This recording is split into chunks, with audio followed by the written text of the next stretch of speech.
Michele Bachmann is in a close election, much closer than people expected. I've seen a poll where she's only up by 2. Now, she's supposed to be in a solidly right-wing Republican district, all of a sudden having a little bit of trouble with her Democratic challenger, Jim Graves. So they're going to do a series of 3 debates. They do their first one at River's Edge Convention Center in St. Cloud, Minnesota, and she steps in it. Of course!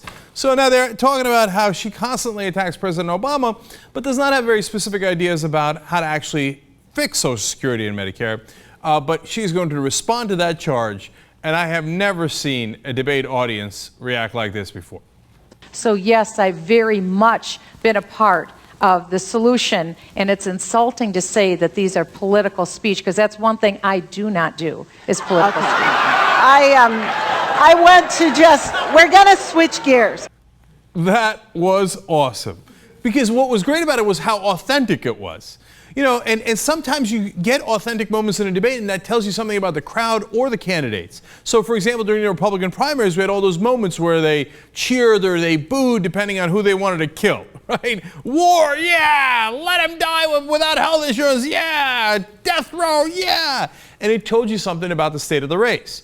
And here, we have a crowd, the minute Michele Bachmann, of all people, says, "Oh, I don't do politics," literally laughs out loud. It's an LOL moment. And by the way, put Bachmann aside. I'm so sick of all the politicians who are politicians saying, "I would never do anything political." Can you believe my opponent is making this issue political? Yeah, of course I believe it. Because you're all politicians. It's a political issue. What's not political about Social Security and Medicare? Of course it's political. And then of all people, for Michele Bachmann, who has demagogued on all of these issues, to turn around and say, "Well, I would never." Well, if that ain't an LOL, I don't know what is. Although it might also be an LMAO.